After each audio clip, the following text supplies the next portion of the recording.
You're listening to a Roddenberry podcast. Don't touch that dial. We'll be right back. And now for a brand new show we hope you'll like. Gene-ology, a Roddenberry podcast.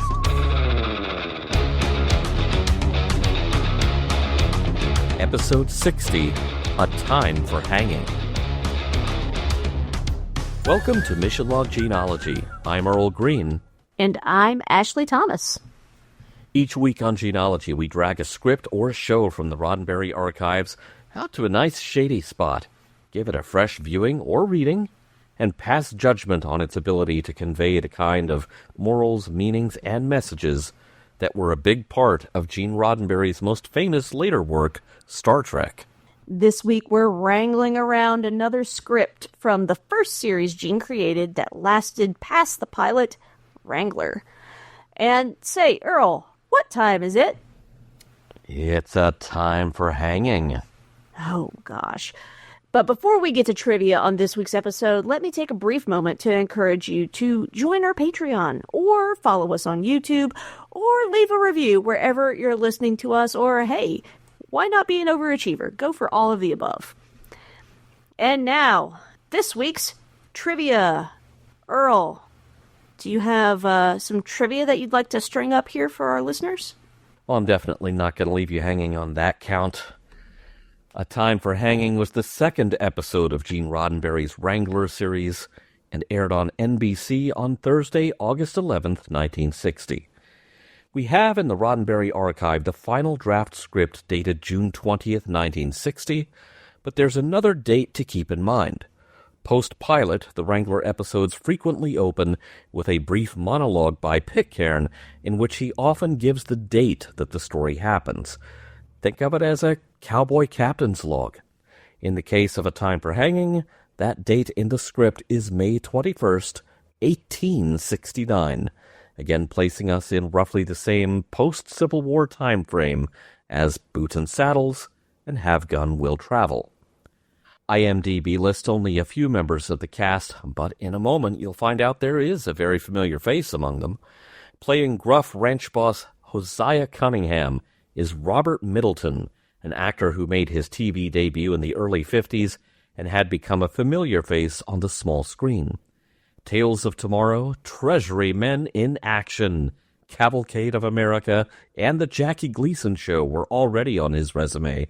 Still to come after Wrangler were Tales of Wells Fargo, Burke's Law, Mission Impossible, Kung Fu, and an increasing number of movie roles.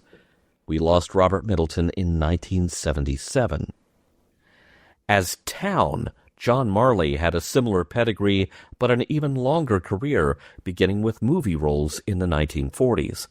On TV, Marley effortlessly went from dramatic roles to comedies, with guest shots on The Red Skelton Hour, The Phil Silvers Show, One Step Beyond, and many others. Post-Wrangler, John Marley racked up guest starring roles in The Twilight Zone, The Outer Limits, Kolchak the Night Stalker, The Incredible Hulk, and many others, and we will next see John in an episode of The Lieutenant. That brings us to the role of Billy John, played by Paul Carr, a prolific actor who graced quite a few seemingly small roles with his very distinctive face. Paul has played a role in a Gene script before, namely the Drowning of the Gun episode of West Point, which Norman and I covered way back in episode 24 of this podcast. And he will turn up again as the ill-fated Lieutenant Lee Kelso in the second Star Trek pilot, Where No Man Has Gone Before. Paul could also be seen in Have Gun Will Travel, One Step Beyond, Men into Space, Stagecoach West, The Time Tunnel, Voyage to the Bottom of the Sea, Mannix, Logan's Run, and he was a recurring player on Buck Rogers in the 25th Century.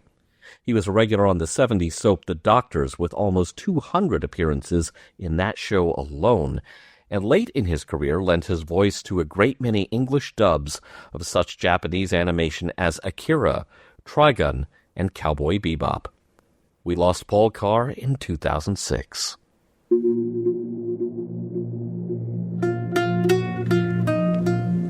For the last time, I saw your rustler out there again. Just his head poking up and... We've given you plenty of chances, ain't we? What's that about seeing a man out there? Just a story. I passed some hoof prints out there. Not our animals, not his. 1 minute you're hot for hanging him, furnishing the rope. The next you're pleading his cause.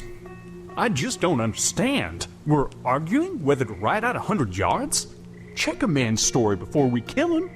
We'll take a vote on it. I don't see the point of voting. We just ride out. Take a look. You want to vote on it or not? I vote we make double certain, including waiting for Brady, seeing if he did hire Pitcairn. That might take all night. I vote we wait too. I vote no. I vote we get it over with. 2 and 2. Is my foreman for or against cow thieves? I want to hear. Well, I guess Mr. Cunningham is right. We gotta protect our cattle. Saying you'd hang a man to keep a stinking job? I won't buy that kind of vote. All right, we'll flip for it. You'd lay a man's life on that? Lady for weakness, eagle for justice. Or fight. That's how strong I feel about protecting what's mine. Guess the good Lord won't let an innocent man hang.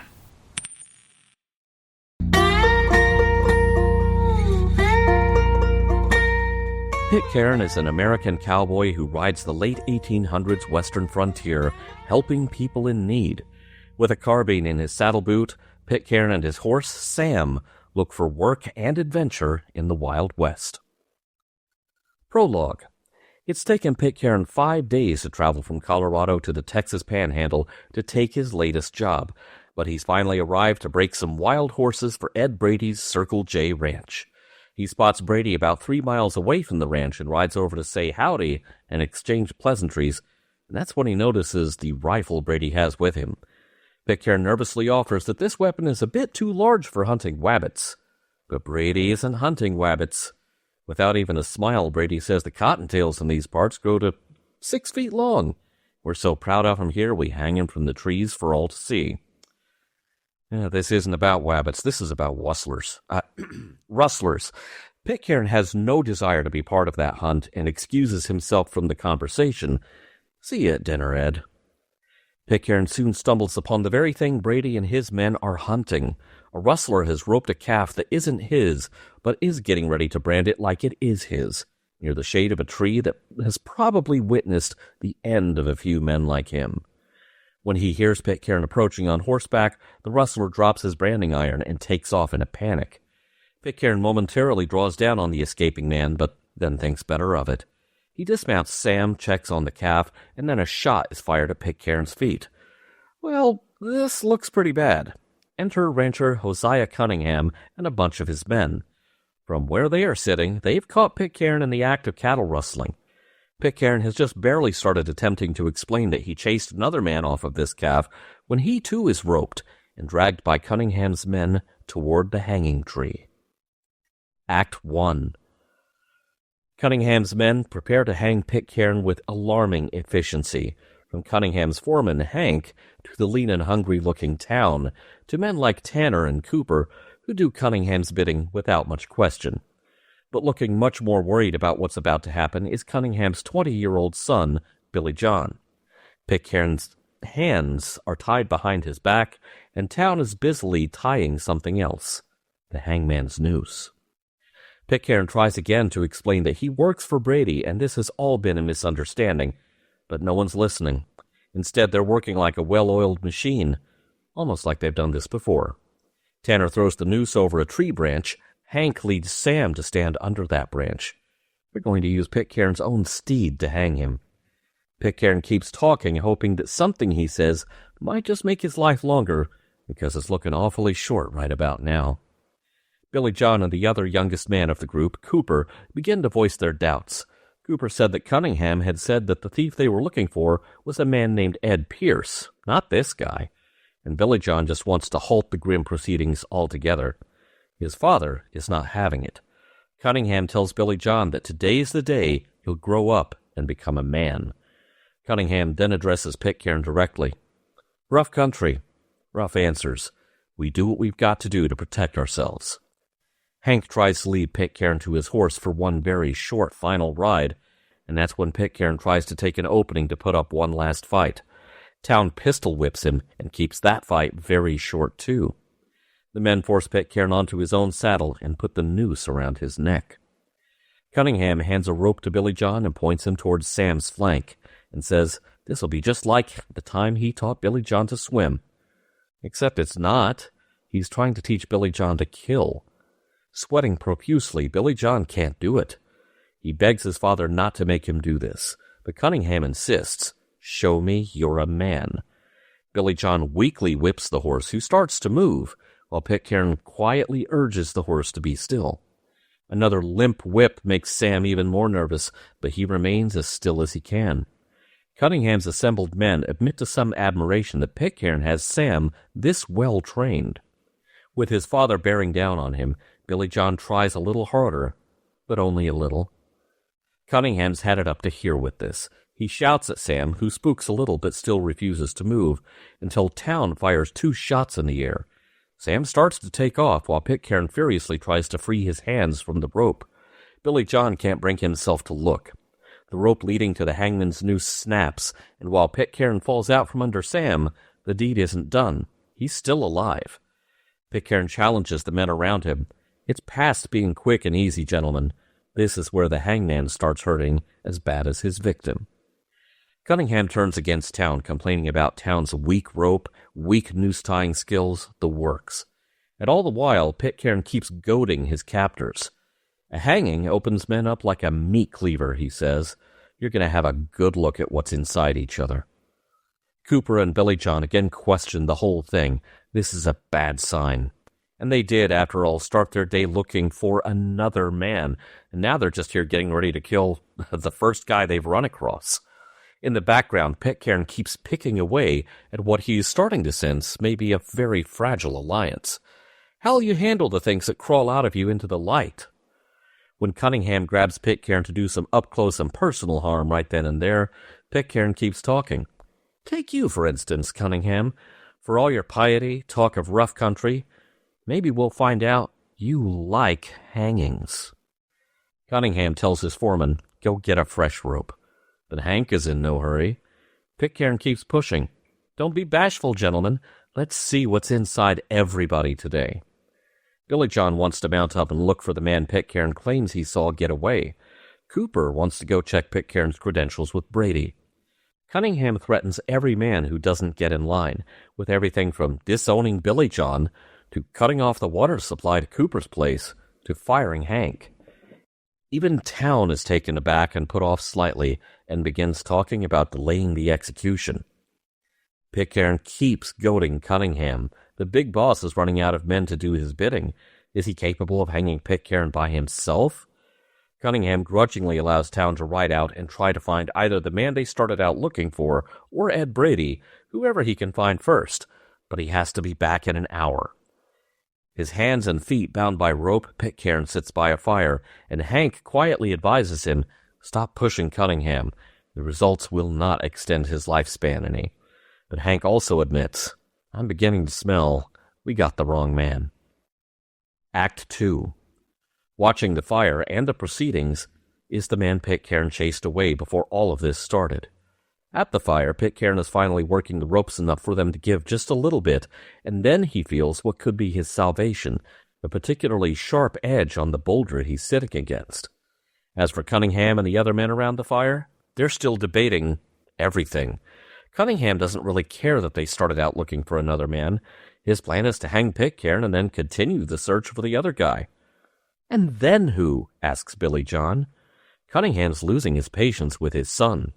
What do you want to do? Give it all back to the Comegys?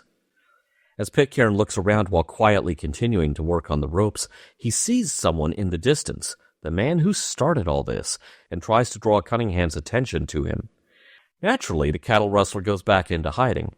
Cunningham starts trying to buy back the loyalty of the other men around the fire until another distraction arrives. Towne is back, empty-handed. Cunningham is all too eager to pick up where he left off, and that's when Pitcairn manages to break free, dropping Cunningham with a gut punch, and saving a punch for Cooper, too. Towne joins the fight and drops his gun, Pitcairn is seconds away from getting his hands on it when Hank comes up from behind and massages Pitcairn's skull with the butt of a gun. Again.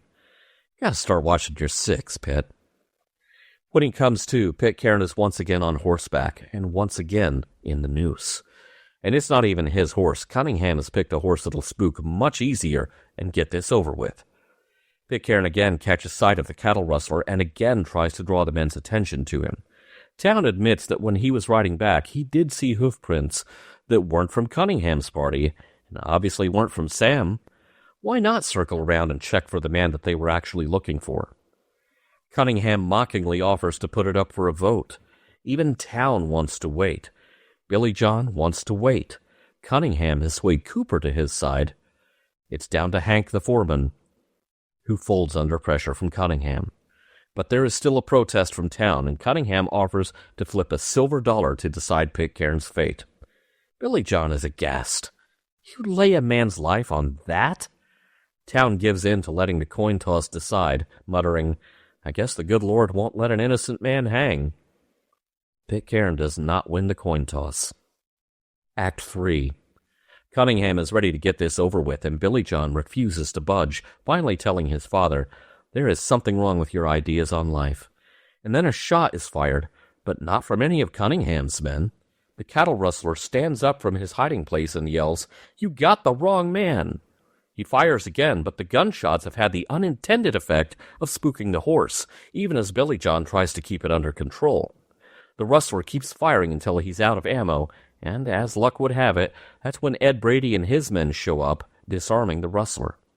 But hey, don't move the horse from under the tree, Brady says. Just get Pitcairn off of it and put this guy on it.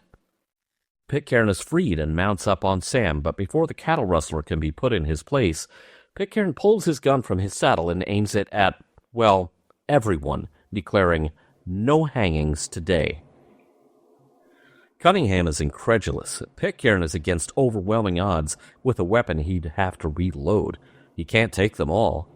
That's when Billy John draws his own gun and starts to level the odds, drawing down on his own father. Pitcairn shouts for the cattle rustler to make his escape now, which he does. Now Brady's angry and fires Pitcairn on the spot, not that he ever had a chance to show up for work in the first place.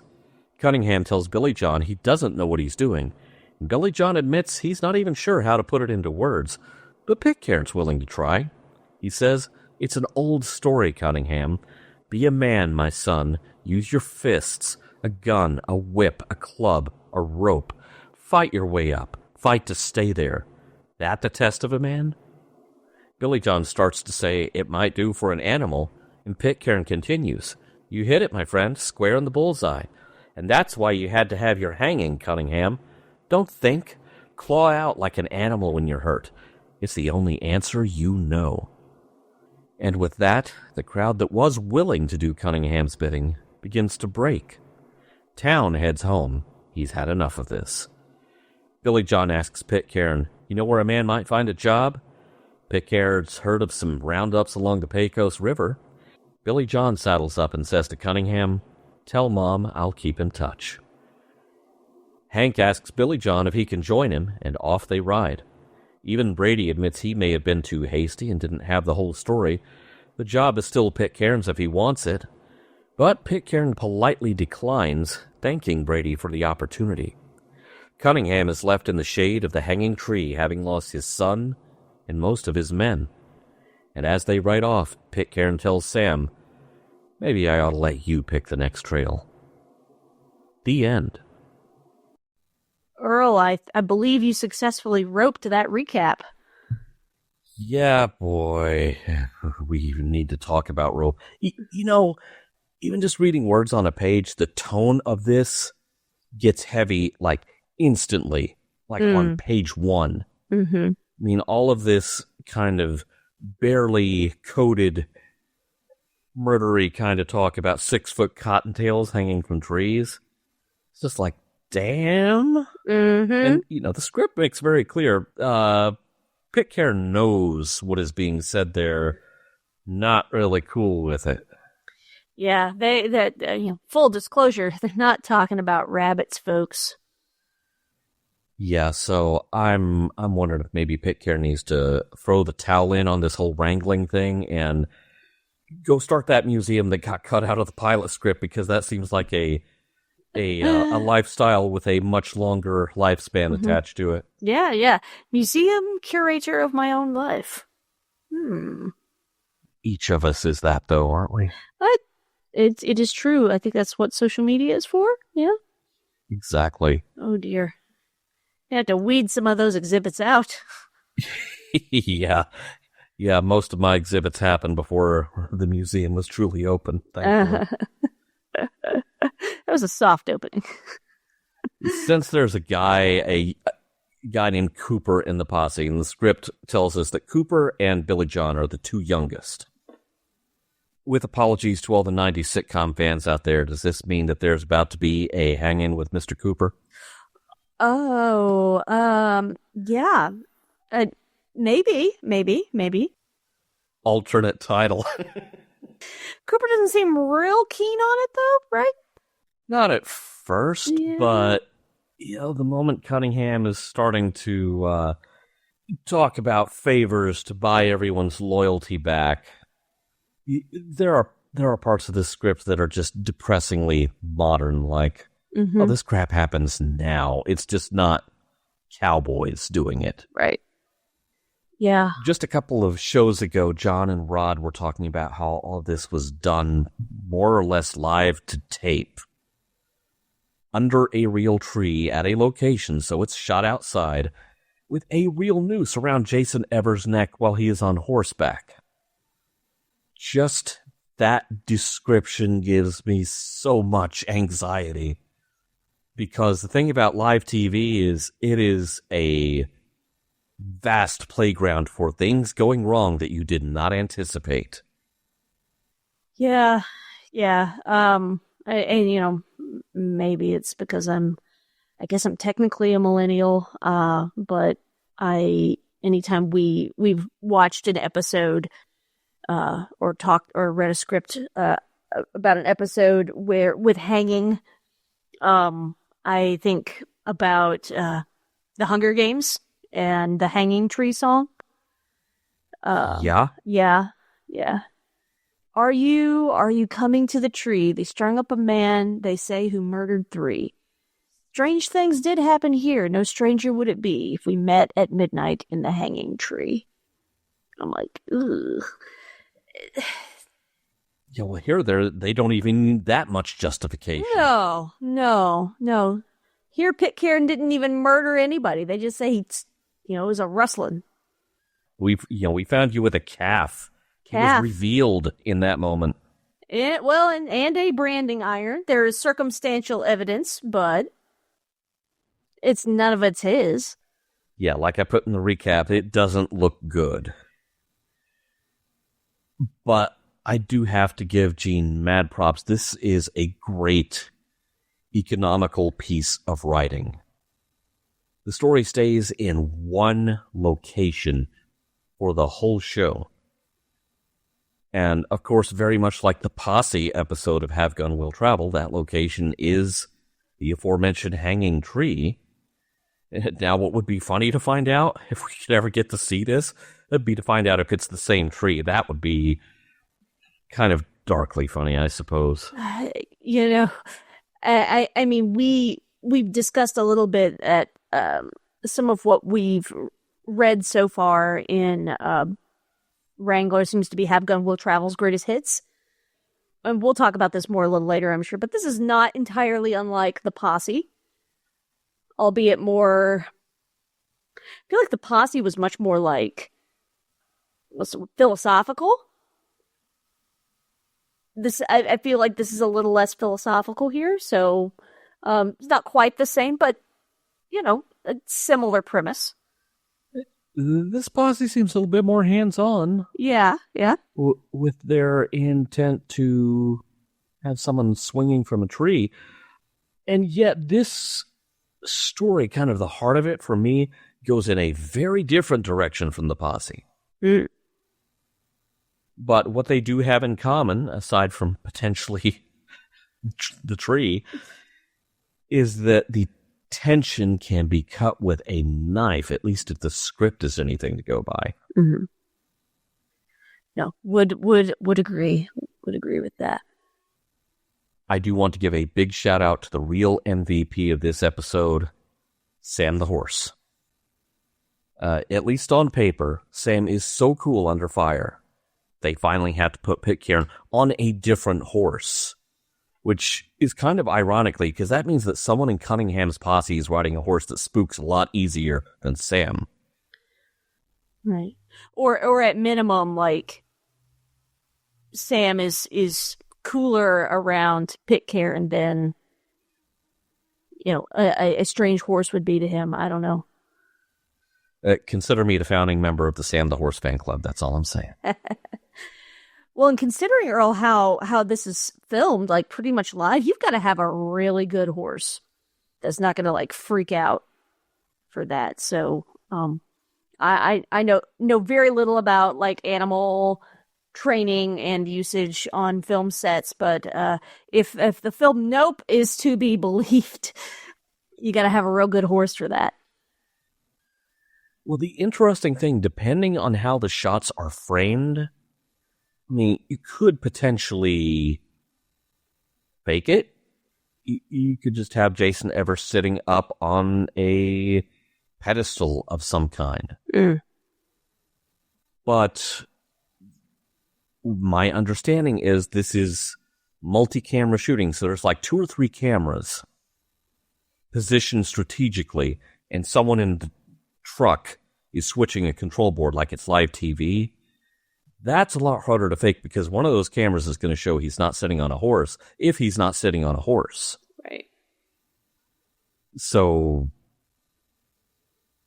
wow, I still have so many questions about that.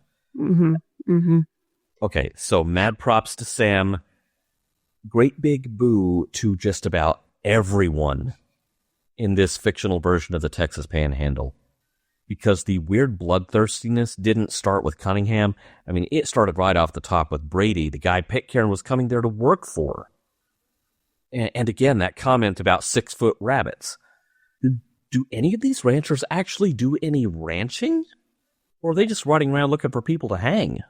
That's what it seems like. And I'm going to blame it on, it's the week before Christmas and I'm working retail, in addition to all of this. So, my brain is not quite processed. Like, I know he doesn't actually mean 6-foot rabbits, but is he talking about hanging people? Ugh. And I was very, very slow to pick that. I was like, oh gosh, like I thought this guy was a rancher, not a vigilante hangman.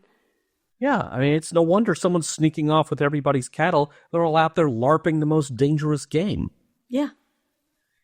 Now, it would have been great if an actual 6-foot tall rabbit had shown up to disrupt the proceedings. Yeah. I mean, this is a fantastic script as it is, but it would have added a little extra something. Mm-hmm. And a great big freaking bunny. Could we have gotten Frank from Donnie Darko? Hey.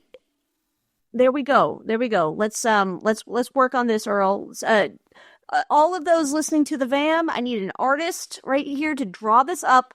We need Frank from Donnie Darko draw Sam and Pitcairn and all these guys with rope.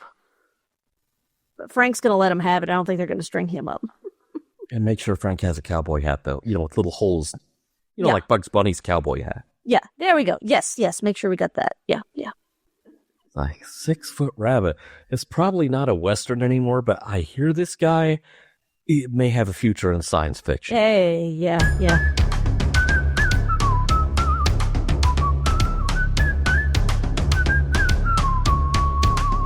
This episode that we have the script for sounds amazing. Everything that has been described to us by our team that has gone and seen it sounds wonderful here, but just from reading the script, I've got to tell you, whatever doubts I had from episode at the Bar M, which I think we both had some significant issues with, Boy, you talk about night and day. A Time for Hanging is an amazing piece of work. Yes, this was significantly better than incident or episode at Bar M. At first, when we're getting into it, I'm like, this is a little bit of copy-paste from the Posse. But also, it's different enough to where I'm not willing to say, yeah, it's just a rehash of the Posse. You know, the main things they have in common is main character falsely accused, and there's a tree. And this is our set piece. So that, to me, maybe about where the similarities end, because I think, like, here you've also got a little bit of a splash of episode in Laredo. Oh, yes. And I think you just read my mind. Hey, how about that, Earl? It kind of makes me want to go back to incident or episode about an incident at Bar M. Makes me wonder if that script was just kind of inoffensively average because that was how you sold a show in those days.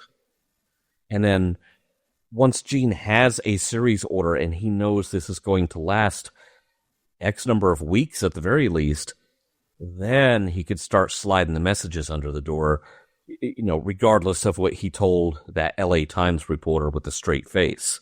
Right. Because Gene's doing classic Gene here. I mean, it's exciting, it's engrossing, the characters are interesting, and their actions and conversations are shedding light on some serious issues. And it's not all, well, you know, it's a Western. It's not going to be pew-pew. It's also not pow-pow. Just the whole idea of, hey, can we not, like, can't we just go ask this guy? Or can't we go look for the other guy? He's not that far from here. You know, it's just like, why are you so eager to string somebody up? One, I'm not eager to string anybody up. Two, if I am tasked with having to bring somebody to justice, and if I have to be the one to, you know, smack the proverbial horse out from under a guy, I better make sure I got the right guy. Yeah, here it's like, oh, you'll do. Yeah. I think he says something akin to, like, a rustler's a rustler, or a criminal's a criminal, or something like that. Who cares how we, you know? Yeah. Who cares? And the funny thing is, something that occurred to me while you were talking about, you know, no one even wants to ride out and look for the guy who he keeps saying is out there and keeps spotting him. Right. And the thought that occurred to me, this is not even in my notes. This is just how my brain works. Right, typical men. They're not going to ask for directions. Hey, I you said it. I said it. Everyone direct your emails at me. I think it's really interesting, kind of from a series format perspective. We're on episode 2. Episode 1 was hyper-focused on Pitcairn and how awesome Pitcairn is at everything. And here, he's mostly passive. I mean, not by choice, but things are happening to him that he is not in a position to act against, except to try to raise his voice and talk the men around him out of a course of action that some of them are already questioning. And the idea that Mr. Cunningham is, well, he's the guy in charge, and he's exerting all his authority to get his own way, like telling the guy, like, oh, you still want to work for me? You still want to be my foreman? You still want to be my son? Yeah. Telling his son, you know, today's the day you grow up. Like, the man's 20. Yeah. Legal, I mean, like, even then, like, I mean, the legal age of adulthood is what, 18? I'm sure in 1869, he could already take a drink if he wanted to. I'm reminded of a quote from C.S. Lewis when in this episode he says, "You're gonna grow up today." C.S. Lewis says, critics who treat adult, quote unquote, as a term of approval instead of as a merely descriptive term cannot be adult themselves. to be concerned about being grown up, to admire the grown up because it is grown up, to blush at the suspicion of being childish. These things are the marks of childhood and adolescence. And in childhood and adolescence, they are, in moderation, healthy symptoms. Young things ought to want to grow. But to carry on into middle life or even into early manhood, this concern about being adult is a mark of really arrested development. When I was 10, I read fairy tales in secret and would have been ashamed if I had been found doing so. Now that I am 50, I read them openly. When I became a man, I put away childish things, including the fear of childishness and the desire to be very grown up. Yeah, boy, you talk about Whew. 4 words that people drag out at the worst times and with the worst intentions is put away childish things. Yeah, like, do you need to grow up? I'm like, sorry, I did? I had no choice in the matter. You know, pay taxes, married, bought a house. All those things you have to be a grown-up in order to do. Yeah, I mean, it reminds me of a meme I saw recently. It's like, when I was a little kid, I wanted to be a grown-up worse than anything. What the hell was I thinking? I know, right? Bad idea. But any time I hear those words spoken like that, like, you need to grow up, or today's the day you grow up, I'm just like, I just want to punch you in the mouth. Yeah. Like, leave people alone. Whatever Cunningham looks like, I'm sure he's very punchable. Yes. I want to focus on 6 other words that Cunningham says that really stuck with me. I mean, they really stuck out on the page. When he is about to do the coin toss to determine, recapping again, whether or not they are all going to kill a man. Yeah. Cunningham says, "Lady for weakness, eagle for justice." That is a very loaded bunch of words. Mm-hmm. And I feel like Gene chose those words very carefully. Now, I could focus on a purely surface level and say something like, this tells us what Cunningham thinks of women, but I think the real meaning lies elsewhere. Anybody can look this up on the internet. You can look up pictures of it. An 1860s silver dollar is called the Seated Liberty Dollar by coin collectors. It did indeed have an eagle on one side and a lady on the other. The lady in question is seated and holds a shield upon which can be seen a single word, liberty. Which, recapping again, for those of you just joining us, along with life and the pursuit of happiness, this is what Cunningham is in a hurry to take from Pitcairn in this story. Again, that Cunningham is equating Lady Liberty with weakness is very, very telling to me. Because it seems like the implication is very clear from there that he equates due process with weakness. It's a great piece of imagery that Gene is using to say a whole lot about this man with very few words. One other thing that's interesting about the Seated Liberty silver dollar I found, the eagle carries the same shield as Lady Liberty. Only that shield doesn't have the word liberty printed on it, but otherwise it is identical in design. Perhaps the gulf between mercy and justice is not as wide as Cunningham wants to believe it is, because justice without the possibility of mercy is not justice. Well, and Earl, you have very kindly sent my way a picture of what a dollar coin would have looked like in 1860.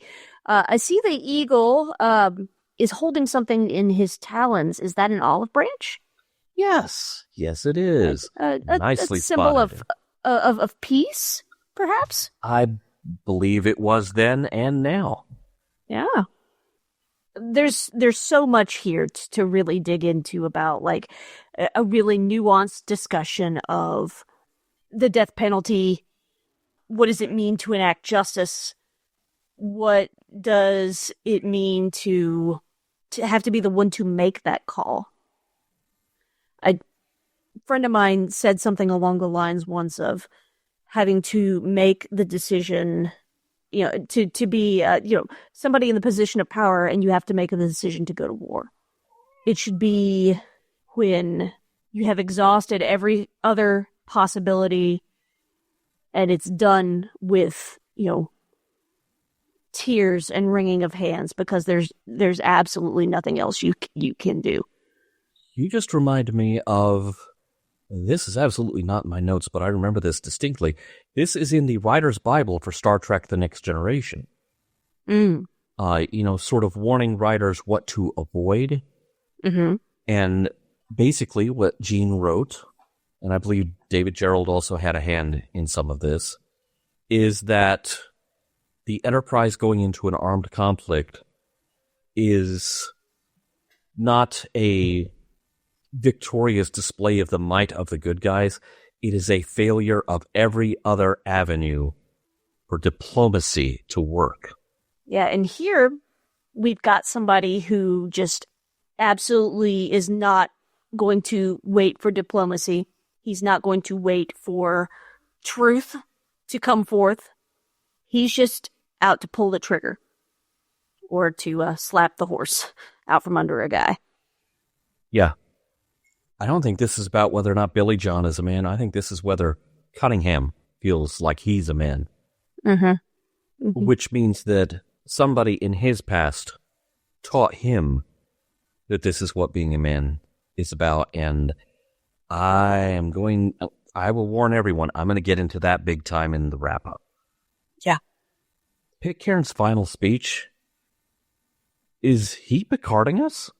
It sure felt like it. It's a great speech. There's no accident that I read the whole thing in the recap. Mm-hmm. I know John and Rod described this, I believe they were talking about this episode as a Kirk speech when they went and viewed the tapes at UCLA. Reading the words on the page, to me, it felt like a Picard speech. It does sit nicely alongside We're Not Going to Kill Today, which Norman was reminding us not too long ago about that speech. Mm-hmm. But it just left me with this crazy thought that I am now going to hand over and put in your head and everyone else's head. You don't have to add and subtract too many letters from Pitcairn to get to Picard.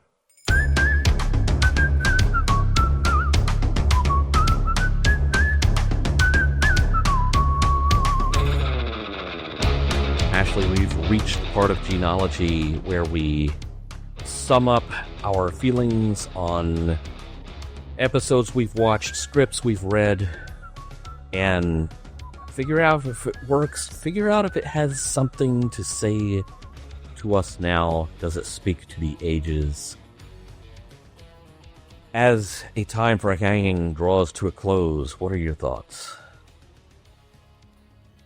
I really like this one, Earl. I wish this had been the opening salvo. I think Wrangler might have taken off a little more, but this was a really thoughtful, very well done episode, and as you said, very economical as well. Like here, shot in one location.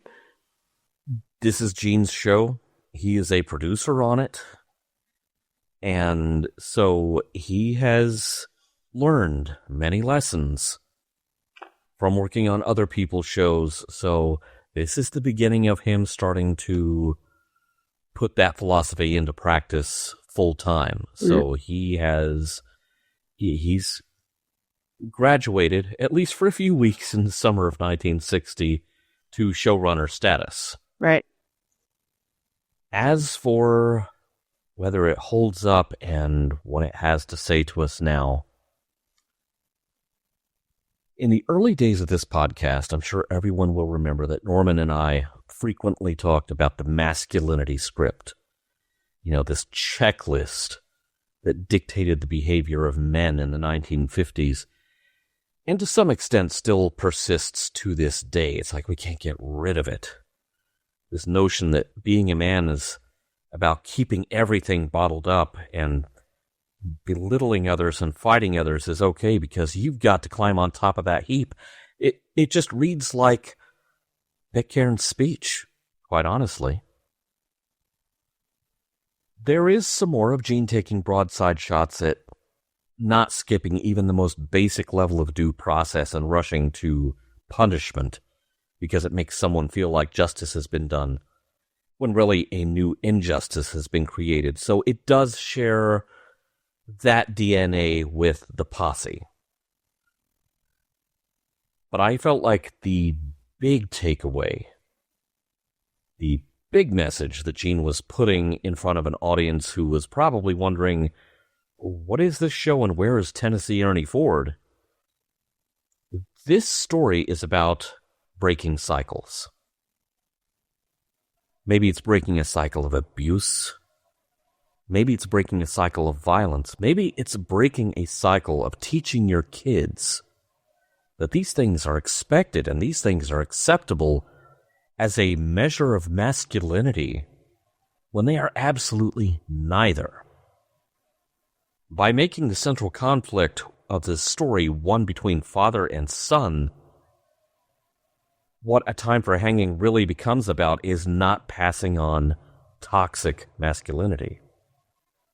Now, I've got a couple of kids, so I feel slightly qualified to say this, although I don't think anyone has all the answers. But to me, parenting is ultimately about creating the person or people who will step into the void we leave when each of us is gone. And surely somehow, somewhere in there, is an obligation to replace ourselves with better people, smarter people than we were. Surely that's the goal. It really should be. And don't call me Shirley.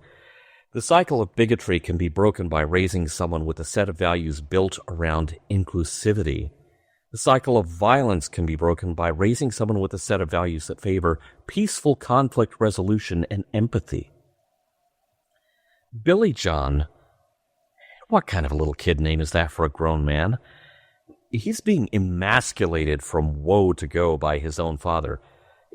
He is making the decision to break with the values that his father probably defends with descriptions like tradition, and this is the way it's always been done, and this is how I was taught. Billy John knows that these cycles can be broken, the registers can be reset, the world can be made better, maybe just one or two people at a time, but he has to risk standing up and being the lone voice of dissent. And in doing so, he's risking everything he stood to gain just by winning the birth lottery and being the son of a rich and powerful man. So the message here, for me, be a Billy John. Don't be Cunningham. All we have to do is have the backbone to stand up to those who are trying to keep things in a state of not changing, because those people are usually the ones who benefit the most from holding everyone else still. Traditions are peer pressure from the dead. We can choose to discard them, and in some cases, we really, really should. Well said. I agree. Yes and amen. Seconded. Co-signed. Co-signed. I'll drink to that. Yeah, I feel like Gene here has taken the best parts of some of his best scripts from Have Gun, the posse. Not just the posse, but there's a little bit of the hanging of Roy Carter here too. It's taking like the father-son conflict where the father is so bent on being the big man in town and enacting quote-unquote justice that he's not being a good father to his kid. And here at least, the kid is grown enough to say, you know what, to hell with this. Mm-hmm. I'm not doing it. Yeah. I'm not continuing this cycle. Yeah. And props to anyone who has recognized unhealthy patterns in their family tree and is working diligently to right those. It's hard work. Try to do that myself in different ways, and it's challenging. So I really respect Billy John here, especially when your parent is a powerful person that you're having to stand up to, has the ability to control your life in such a way because of the power, the social or economic power they hold. It's hard to push back against that, and he does. It's impressive. And the moment he does, I mean, and sadly it comes to him pulling a gun on his own father. The moment he takes that hard of a stance, all of Cunningham's support, all these other guys, back off and fall away. Yeah. Sometimes it really does just take one person standing up, planting their feet, and saying no. No. Special thanks to the Roddenberry Repertory Players. Our cast this week featured Cody Banning as Pitcairn, Matthew Comegys as Cunningham, Vic Sage as Billy John, David Takechi as Towne, Alan Simonis as Cooper, and Earl Green as Hank. Gene-ology is meant to be entertaining and informative, but it's also just the beginning of an ongoing conversation about the works of Gene Roddenberry. Drop us a line at missionlog@roddenberry.com and join us on Facebook at MissionLogPod. And remember, your comments could be used on future installments of Gene-ology. Patreon is your gateway to all things Mission Log, including exclusive access to the unedited version of our show and our private Discord, where you can interact with us, your hosts, during scheduled live chats, along with occasional screenings. You can access all this for just $1 a month. So head over to www.patreon.com/missionlog to see what tier works for you and join the conversation. By the way, reviews help our shows more than you know. If you don't have it in you to write a blurb about why Ashley and I are the best, even gifting us 5 stars really goes a long way to telling the algorithm that you really like us, and other people might dig us too. If you have any material that might be of interest to us that isn't already in the Roddenberry archive, drop us a line at missionlog@roddenberry.com. Our website is missionlogpodcast.com. And Mission Log Gene-ology is produced by Roddenberry Entertainment. On the next Gene-ology, Affair at the Trading Post. Special thanks to consulting producers Matt Esposito, Homer Frizzell, Rand Hurl, Tom Kozak, Julie Miller, Mike Richards, Mike Schabel, Paul Shadwell, and David Takechi.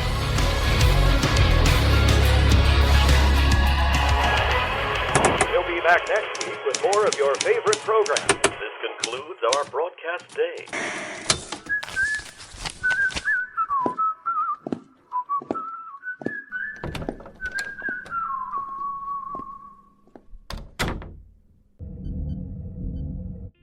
This is a Roddenberry podcast.